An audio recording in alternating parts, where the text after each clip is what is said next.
But let's get through this. The first card that we have coming up for you is the Moon. And that's in the position of the underlying energy for your reading. Now, the Moon can often indicate confusion, things not being as they seem. It can sometimes say that we're not in possession of all the facts, that there are things going on that we don't know about. Now, I don't usually see this as a card that indicates lies, unless there's like other cards that come up, like the Seven of Swords, or, other cards that would indicate that kind of betrayal or lying or treachery even. Looking ahead at some of the other cards, I just kind of feel like you don't see everything clearly right now. That's not a bad thing. It's kind of suggesting to you to go by your intuition, to go by your gut feeling. I think it's important for you, Gemini, to be reminded to do that sometimes. You are an air sign, and I should know, I have an Aquarius sun, so I know how it is. We often rely solely on our logic and, how we process things and work through them at a very logical level. But when the Moon comes up, especially for a sign like you, it can be that you're not getting that kind of input for you to logically process information. Now, that can be disconcerting, but that doesn't mean that you cannot still know what to do or know which direction to go in. You just have to rely on your intuition and your gut feelings. I often see the Moon card as we're on a path, and if we were walking that path in the sunlight, we'd be able to see exactly where we were going and know what was around us. When the Moon comes up, we're still walking that path, but we can't see things clearly. Now, you can keep going on faith, knowing that you're going in the right direction, or you can stop, or you can be afraid. The choice is yours. I feel that a lot of you, even if you don't have all the information right now, you are still moving forward. You are still going in that direction. Why do I say this? Well, you have some great cards coming up in the rest of your reading, but if we move on to the card that's at the heart of the reading, what indicates your current problem or circumstance, we have the Queen of Cups. Now, this may indicate you or indicate someone that you're either with, like your partner, or someone that you're interested in. This can even indicate the kind of person that you want to be with. And the Queen of Cups she's the most intuitive out of all the queens. And I know I'm talking about queens, and I'm going to be referring to her as a she, but as I always say, the energy can apply to you whether you identify as male or female. So as I say, the Queen of Cups is very intuitive. She's reached mastery in her emotions. She's very caring. She's very loving. She's very supportive.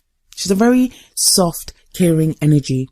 And I don't mean that to make her sound weak, because she's not at all. She's confident in her emotions and how she expresses them, and receives expressions of emotions from other people.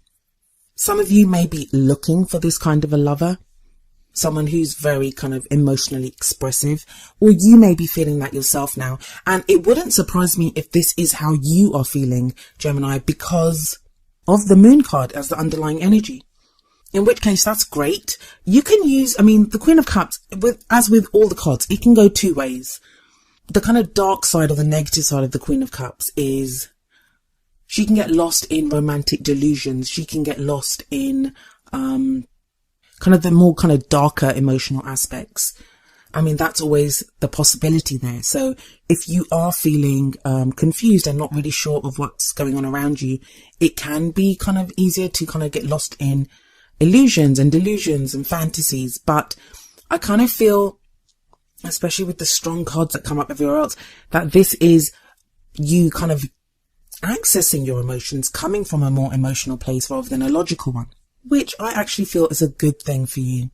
If anyone can access the Moon energy and know how to traverse that landscape, the moonlit landscape, it's the Queen of Cups. She would do it, because she would access her intuition, and she would know that it was the right way to go, because she would go on faith alone. And I kind of feel like that's where you're being pushed to go right now. In the past, you have the Queen of Pentacles. So this may refer to your energy in the past, or someone that you dealt with in the past. The Queen of Pentacles may refer to an earth sign. I don't know if I said this, but the Queen of Cups, it can refer to a water sign, which would be a Pisces, Cancer, or Scorpio. Now, I kind of always give the warning with that I say those signs, and you may be thinking, I don't know anyone like that, or my partner isn't that. Always take it with a grain of salt, because what that card really indicates is the energies of those signs, not so much the signs themselves, because I sometimes come up as the Queen of Wands, and that's because that's my rising sign is Sagittarius. But my sun sign is Aquarius, which should make me the Queen of Swords. So it gets a little bit tricky. Always focus more on the energies that come up for that card rather than the signs connected with it. I would happily not even say the signs if it wasn't for the fact that people love to hear it. So, if you know the birth chart of the person that you're dealing with or for yourself, then great. Have a look at where that is in the chart, and that may give you some indication as to what the card applies to. So as I was saying, in the past, we have the Queen of Pentacles coming up, and this may indicate an earth sign, which would be Taurus, Virgo, or Capricorn. But what are the energies of those signs? Well, this is a very grounded person, someone who's very successful, knows what they want and knows how to work for what they want. Very supportive, very nurturing, very caring, and a very grounded energy, very solid, very stable, very grounded energy. Like I said, this may be someone that you've dealt with in the past. If you are in a relationship, this may be how your partner was in the past. They may have been working too much. Maybe you've been working too much, that you've had to focus on practical issues in your life. Pentacles are all about those things that are tangible in our lives. So it can be finances, work, investments, moving house, anything that's solid and real and of value in our life. And maybe now the change here is to go from this very kind of practical energy that's been dealing with, finances or the practical issues in one's life, to more of a romantic, loving energy, which we get in the Queen of Cups at the heart of the reading. But for some of you, this may indicate an ex-lover, someone that you were connected with and now are not, someone that you were interested in and you may not now be. If you had your eye on someone like this in the past, it may be now that that if you've not been messaging or you lost contact with someone like this, that you are now able to contact this person. It's kind of tricky to say because it's going to play out differently for so many of you. For some of you, all right, let's break this down clearly because I seem to be waffling on and not saying it very clearly. Apologies. Let's look at the two queens together because they're side by side. For some of you, those are going to be two different people. So it may be that you were with someone like that in the past, but now you want someone that's more like the Queen of Cups. For some of you, they will be people that are still in your life. You may have to choose between those two types of people. For others of you, it may be that your partner or someone that they were more like the Queen of Pentacles, so very solid, but kind of more interested in practical things, not really interested in a relationship, but now they are with the Queen of Cups there. For others of you, this is going to be your energy, that you were more like this and now you are the Queen. But there is that shift. Now, whether it's someone that you're dealing with or whether it's your energy, there is what it clearly states is there is a shift from the practical and the solid and the stable to this more kind of romantic, loving, emotional energy. Whether that's what you have currently in your life or whether that's something that you're aspiring to move towards. I feel like for a lot of you that this is going to be someone that does show up, or someone that you're looking for right now, especially with that moon energy. What we have in the present though, is very interesting. And this is why I think that at least one of those two is going to be in your life right now. Because we have the Eight of Wands, and the Eight of Wands is all about messages, communication, maybe social media. It's like a back and forth in communication and messages with someone. The Eight of Wands is sometimes called the arrows of love. And we see those kind of arrows flying through the air, and they represent our communications. It's energy, it's passion, it's creativity. Wands to me are always like how we affect the world around us. For some of you with the moon card sitting above the Eight of Wands, it's like you're not sure how the messages that you have or what you have to communicate, how that's going to go over, but you do it anyway, and going just on intuition. And that would be, I always say, follow your own intuition above that of the tarot cards, above that of what I say, above that of what anyone says. Your own intuition, that higher part of yourself, it's never going to lead you astray. And right now, Gemini, I know as much as you love going by your thoughts, going by the logical analysis of a situation, you're kind of not able to do that. And it's good that you're not able to do that. Have a look at the cards. There's not a single swords card in there. Swords are the suit for Gemini. If this reading isn't resonating with you, because you are feeling kind of very logical, I would kind of suggest you try to not think at the moment. And that sounds really strange. But there is kind of logic to that. Mercury, which is your ruler, was retrograde for like most of December, then went direct beginning of January, but has been in its shadow period until for most of January. Mercury is how you think. Mercury is that planet of communication, of thinking, of information, how we process that information and communicate it. So with all of that that's been happening, you've not had access to your ruler like you normally would have. But that's all great stuff. Like, just because you're not able to process things logically, it doesn't mean you don't have instinct. It doesn't mean you don't have intuition. And I think for a lot of you, you're going to embrace this. It's going to feel good to actually feel, and you're going to reach out to someone or communicate with someone, or someone could do that with you and you will communicate back. Even if you normally would have liked to have sat and processed that, you know, whether you should do it or not. I think you're going to go on instinct, and I think that's a good thing to do. The reason I say that is the card coming up as your future energy is the Two of Cups, sometimes called the soulmate card.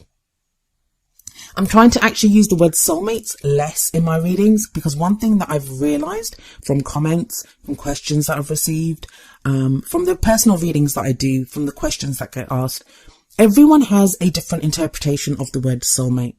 I'm actually planning on doing a kind of live Q&A just about soulmates, just to answer questions that people have about soulmates. So if that's something that you think you'd be interested in, please leave a comment and let me know about that. But soulmates, yes.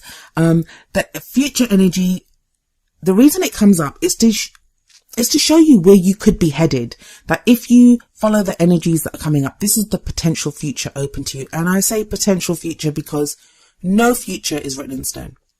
Because going by what this reading has said so far, if you decide, for example, that no, I'm going to wait until my brain comes back online, I don't want to follow my instincts, this is too freaky, or you know, that I don't like this, I don't like going by emotional stuff, I want to logically figure it out, then you've just changed your future. You've just changed what you're going to do. You probably won't be as open. You probably won't be as emotionally open in any kind of messaging that you have with someone, because you will kind of feel on the defensive a little bit. But on the other hand, if you embrace your emotional, this kind of a new emotional side of yourself really openly, good could come out of it. And you have the Two of Cups coming up in the future. So what does the Two of Cups say, apart from just calling it the soulmate card? It's two people coming together. It's that kind of connection where you meet someone and you feel like it's fated. You've known this person before. They feel like you're missing piece. Like, you know, there's a very deep, intense connection here. And it can be platonic, because at its very core, what it speaks of is a relationship of support, of connection, the perfect combination of two energies of being. So like in a general reading, you can get the Two of Cups, and that can show a great business partnership, someone that is perfect for you, you know, in business. But this is a love life reading. So this could like indicate someone that feels like your perfect partner when you meet them. Now, the future energies don't usually come about during the phase that the reading is for. So, I mean, a lot of this is going to be the Eight of Wands. So maybe you'll be communicating with someone. You may even meet this person online or through social media, but the seed for that feels like it will be born during this period. Where you will be by the end of this period, which is like the middle of February, is the Nine of Pentacles, and that's the kind of crowning energy. And I call it the crowning energy, but it isn't really, if you've been using other spreads, it's not that kind of a crowning energy. What it says is how you're stepping forward, how you're moving towards your goals, how you're moving towards that Two of Cups. And I think it's really important for you not to lose yourself, Gemini. The Nine of Pentacles is a card of independence, of enjoying the abundance that you have created, especially with that Queen of Pentacles sitting above the Nine of Pentacles. It feels like practically you'll be in a much more secure position than you probably have been in a while. But I mean, you can use that in two ways. You can either enjoy what you have alone and not want anyone else. You just think it's great to be single. I've got all this stuff and I just want to enjoy it. And that's your choice. It's a free will dimension. You can do whatever you like to do. But I feel for others of you, this is going to be a great kind of moderating and balancing energy. Because sometimes when the Queen of Cups comes up, if we're feeling really loved up, we can lose ourselves. We can lose ourselves to that love. It doesn't feel like you'll be doing that, especially with this Two of Cups, the promise of the Two of Cups. And especially if you're having like exciting or passionate interaction with someone. The Nine of Pentacles here says that you won't lose yourself. In fact, you'll have something within yourself, and that came about from either your interaction with the Queen of Pentacles or from a time when you had the Queen of Pentacles energy, that you have now created something for yourself and you're ready to share that with someone. Sometimes we can feel like we don't want to get into a relationship because we're still trying to create something for ourselves or to become something ourselves. And it feels like by the middle of the month, you'll have reached a place where you are ready to share what you have with someone. And that's a brilliant, brilliant energy to have. You really have had the best reading so far, Gemini. So well done. Congratulations. If you have a look at some of the other videos, what I've been telling everyone is that the new year seems to have begun with this Aquarius new moon. And Aquarius is a sister sign of yours. So it wouldn't surprise me that you have all this kind of great, that, you know, you're benefiting from Aquarius season. And with the new moon that we've had in Aquarius, there are new things coming in for you. But the main message I would give you is go with your emotions. Go with your emotions, Gemini. Having a look at the oracle cards, the first card that we have coming up for you is engagement. And the card says your love life is ascending to a higher level of commitment. I mean, that says it all, really. It doesn't mean literally that you will get engaged, but for some of you, that may be the goal. That may be where you're headed. It may be now that the person that you are headed towards, with the seeds that are being sown right now, that's what they eventually lead to, is this kind of leveling up, a higher state of, a higher level of commitment within your love life. That's what it always says to me, this card, that, you know, there is that committing to someone or committing to a way of life. Now, I haven't actually like broken it down in terms of if you're in a relationship or if you're single. I've been trying not to do that because it confuses people. I'm trying to stick to just the energies so you can apply that to your own situation. But I mean, if I was to apply it, if you're in a relationship and you're like, I don't want to meet anyone else, I'm with the person that I want to be with, that Two of Cups that comes up as a future energy, that shows a connection with that person like you've never experienced before. That, you know, that you are now connecting at that very kind of deep emotional level. And that may cause you to want to level up in your love life with the engagement card coming up there. For those of you that are single, it's very obvious that you could meet someone like that. Even if there's no one on the horizon right now, it could indicate that. For some of you that are dating or you're not really sure about, you know, how things are going with someone, I feel like that's going to start to clear up very quickly this month, and you will be able to decide what you want to do. Even if there's no one around, even if you're single, I feel like if before you've just been interested in dating or like, you know, casually dating people, your level of commitment to your own love life is going to increase. So you will now think, I don't think I want to casually date anymore. I think I'd like to find someone a little bit more serious. And, you know, you're going to be projecting that when you do go out on dates, if you do date people, it's going to be less casual. It's going to be more committed. You're going to be looking for someone that is more committed. And then the other card that I have for you from the Whispers of Love Oracle deck is appreciate this moment. And the card says each and every situation has an opportunity to grow and find love. And I feel like, yeah, that's what you're going to discover. That is how you're going to feel, especially if you're walking around feeling like the Queen of Cups, or if someone like that comes into your life. That is such a loving, abundant energy. When you feel like that, when you have nothing but love to give people, then you're going to express that love, whether you're getting coffee in Starbucks or whether you're talking to someone online. You have that potential to find love wherever you go. And if you're in a relationship, love is going to grow from that. Even if the other person is being like resistant or in their own heads or doing something themselves, when you express love, how can they not respond with love as well?